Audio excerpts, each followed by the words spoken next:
Hello everyone.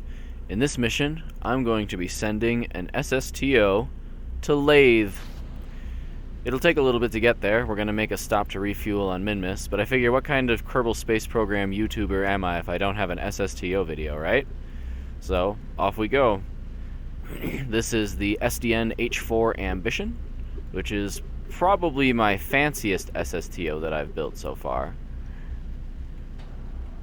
We'll see if I can get this Ascent profile just right, but last time I did this, I was able to get all the way to the surface of Minmus for refueling.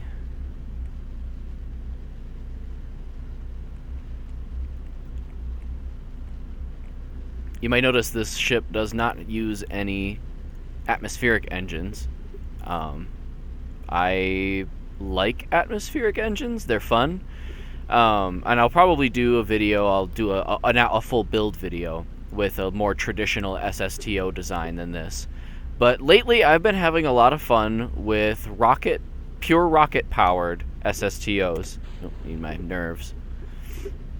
And I'm starting to fall in love with the nerve. I didn't like it for a long time, and I still don't think it's very efficient, but for very long range craft like this, obviously with trying to go to Laythe, it's pretty useful. So this is a self-refueling SSTO.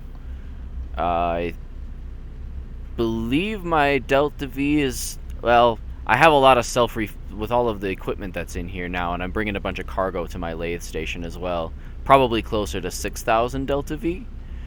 In its original longer range config without being able to refuel on its own, to almost 8K, which is pretty well enough. I have a vertical launch configuration with this that's still an SSTO, but it's this is a shuttle derived setup, and the vertical launch system includes the tank and, well, they're not really SRBs in that one, but it looks exactly like the shuttle sitting on the pad.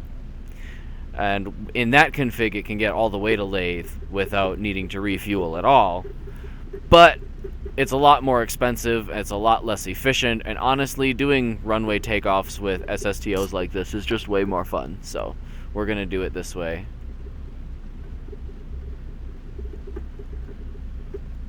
Level off a little bit, start to build more speed.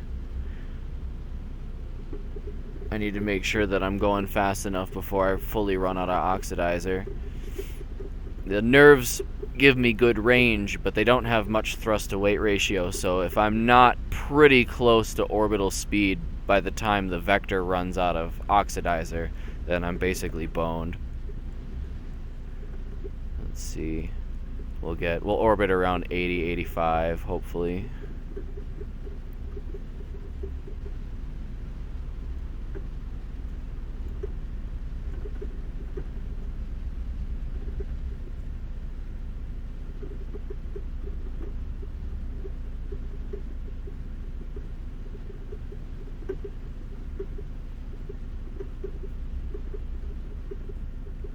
Oh, I may have screwed this up pretty badly. I may have to relaunch this. We'll see. We'll see how far I get.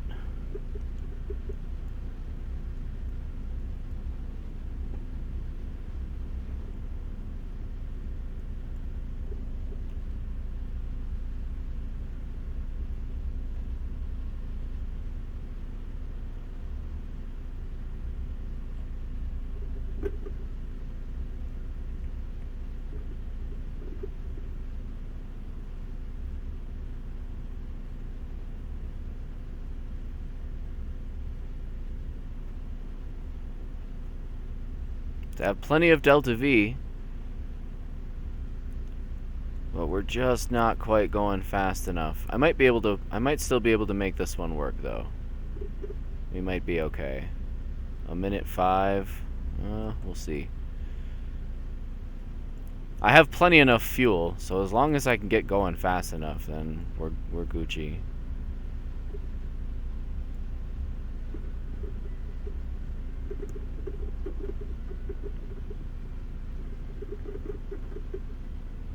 ...22 kilometers per second is roughly our goal here.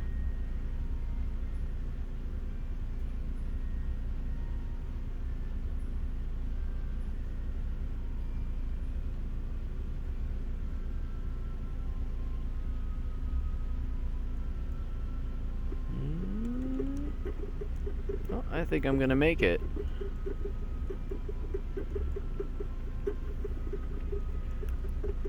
The thing about very high performance craft like this one is that you have to, like, building them is a challenge, but flying them is a bit of a challenge too. You really have to fly it perfectly. There's no room for error here. Like, I'm gonna get this into orbit, and I'm just barely going to make this into orbit. And I'm just barely, when I get to Minmus, I'm just barely gonna have enough fuel to land on Minmus. Like, it's all just so close.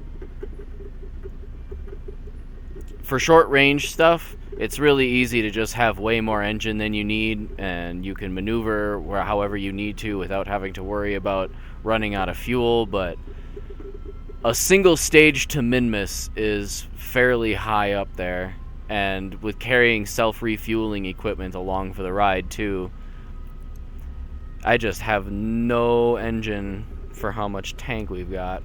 It looks like we're gonna make it though.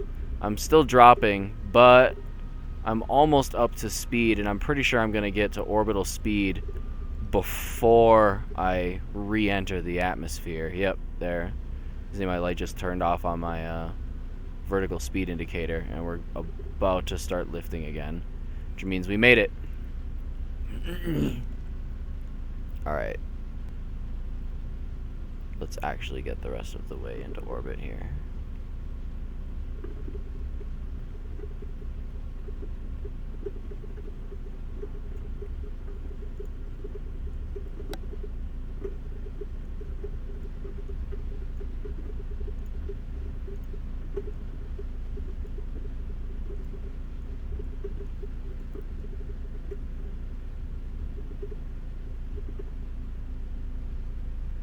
Man, I have almost 100 less Delta V than I did when I was doing my qualification mission. I had 17 even. But this was a way cleaner ascent, and I'm very level, which means let's be fancy. Let's do a gravity assist off the Mun. Minmus doesn't really have enough mass. You can't really gravity assist off Minmus. It's just too small. But the Mun you definitely can. Let's see, I'm on, okay. Add maneuver. The idea behind a gravity assist is to get just close enough to the body that its gravity starts to pull me forward. And you'll see here my exit when I get this right on the other side of the Mun. Boom, there we go. So by doing a little drive-by of the Mun, I'm able to get a pretty significant boost. Ah, crap. Not you. I'm able to get a pretty significant boost in speed, essentially for free. Gravity and planet's atmospheres are both very useful for this. You can, hey, there we go. Now that's a gravity assist. You can speed up using gravity, and you can slow down using a planet's atmosphere. And I highly recommend doing both of those things when you're trying to be fancy. 12 kilometers, yeah, it's a close one, but it'll work. I'm gonna actually, because my intercept, my encounter with the Mun is so close to my, you can see it's not, this descending node isn't for Minmus, it's for the Mun, but it's pretty close to my ascending descending node. Would be my, yeah, ascending node. I'm actually going to use the Mun, in addition to the gravity assist for the distance, I'm going to use it to change my inclination just a hair here, but I'm going to have to do that here. I suppose I can just do that. If we come in a little too high, the Mun will grab us and fling us downward. So that's not perfectly lined up with Minmus, but that's damn close, and I'm using 8 delta V to do it, instead of normally about 200 to... If at my current orbit, to incline to Minmus would cost me about 200 delta V, but by using a gravity assist, I get the same maneuver with the same change in inclination for only 8. Alright, so let's set our direction. We got, what, 16 minutes? 4. I got my engine shut off. Good.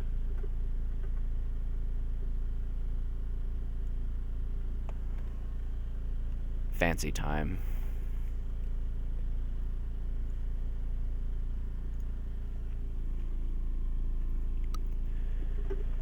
We're about to fly all the way to Joule. These kerbals can manage to take the long way to Minmus.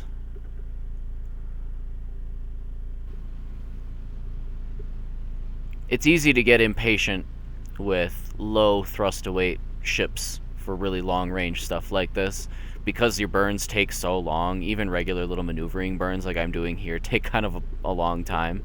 If you hold Alt and then use the greater than, less than keys, the period, comma keys on your keyboard, you can force physics warp while you're doing a burn. And for very low thrust to weight ratio ships like this one, it helps your burns not be quite so tedious when you're doing long distance stuff.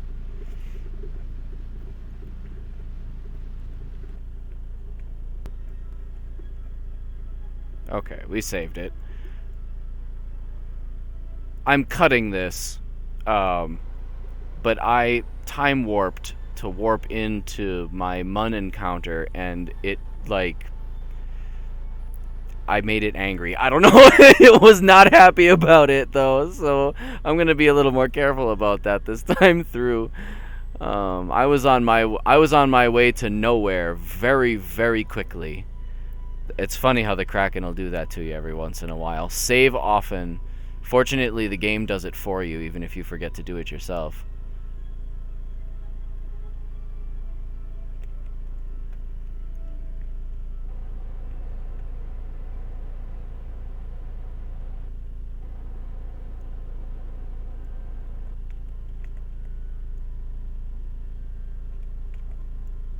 Cool. So, yeah.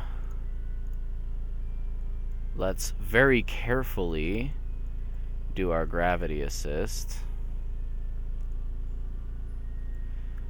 The new math, the new orbital calculation math that they do is a little bit more accurate, but it still can be a bit goofy when you're doing things on rails. I've been anomaly hunting. I still haven't found the Neil Armstrong Memorial on this save. I used to think it was in the same spot every time, and maybe it is, and I've just forgotten where it is. But it's given me a bit of a challenge to find it.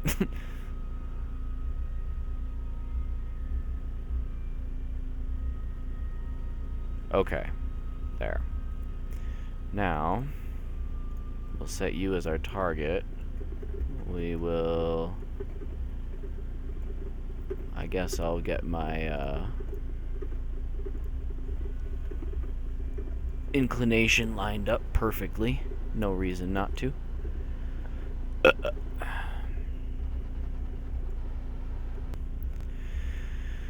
Alright, now we gotta figure out where we're going to intersect with Minmus. There we go.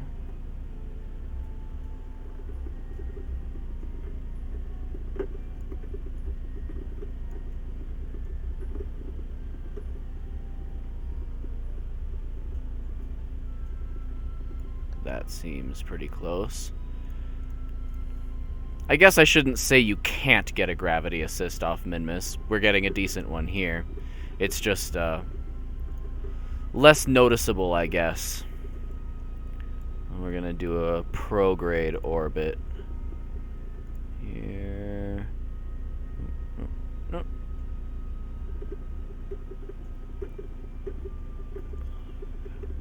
Like so. I'll actually do a little bit. Oop, maybe not quite that close. Close enough.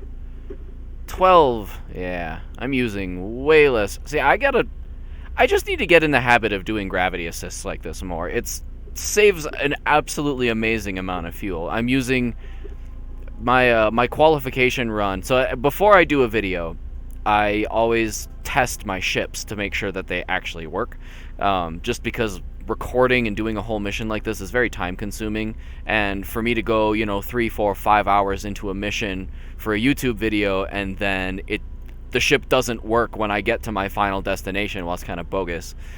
So I test things out ahead of time, and my first mission that I did, single stage to Minmus, I had about 50 meters per second remaining of fuel by the time I got to the surface. And at this rate, it looks like I may actually have enough fuel to land and then come back if I really wanted to. Like, land back on Kerbin. Maybe not quite perfectly, but damn near.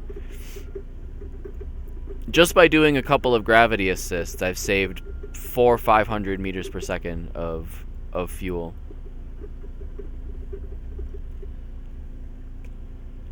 Of course, we're going to be scooping up a good amount of fuel off the surface of Minmus.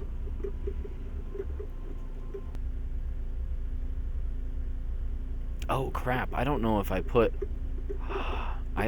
have a good antenna on this ship. I may have to steal. Well, I guess there's a ton of antennas on the Laythe station that I'm going to. So I'm bringing up some equipment to upgrades. When I first launched my Laythe station, this was quite a while ago now, and I didn't realize how little sun there is that far away. Like, it still looks fairly bright. And I'm sure that's mostly just the developers being friendly to us and letting us be able to see what we're doing when we're out in the outer planets. It looks just as bright from the sun, but you get significantly less sunlight.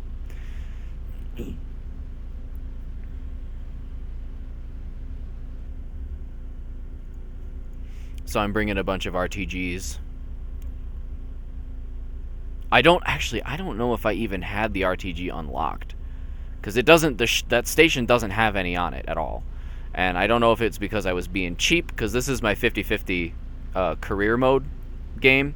I play with 50% funds rewards and 50% science rewards, so that I actually have to like bring satellites to pay bills and stuff. I mean, I'm loaded now. I'm pretty rich after having put in all that effort all this time, but for a decent amount of time there, I had to try. And I was sending stuff pretty far out with fairly low tech, which I think is, I'm just going to blame that on me not having any RTGs out there, because I really should. There's no power out in Laythe. I put 2 Gigantors on this thing to help run the mining situation, but even that I know is barely going to help me. I may end up keeping all the RTGs on board here.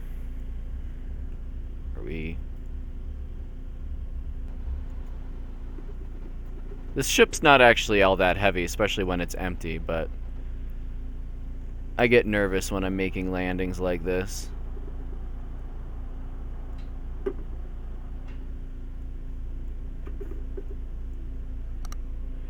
Man, you guys just running on that wheel.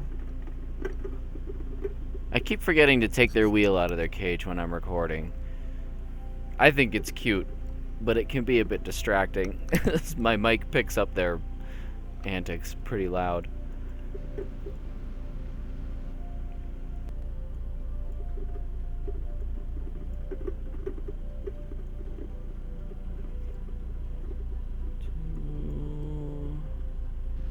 Kick it.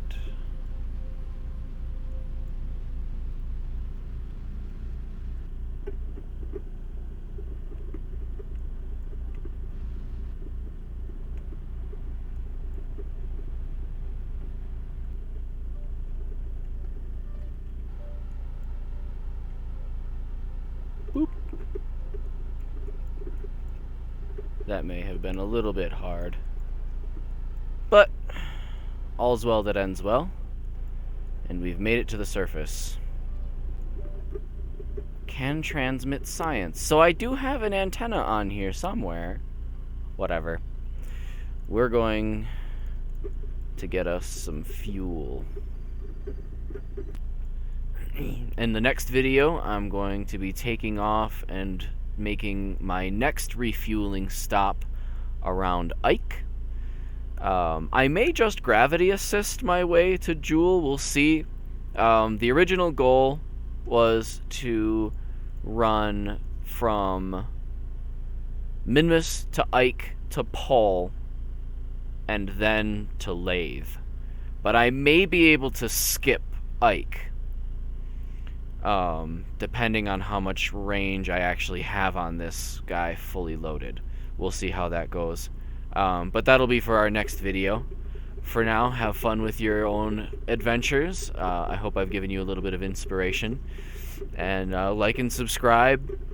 Give me a shout out to your friends if you're have a cool Discord server. And I will see you guys next time.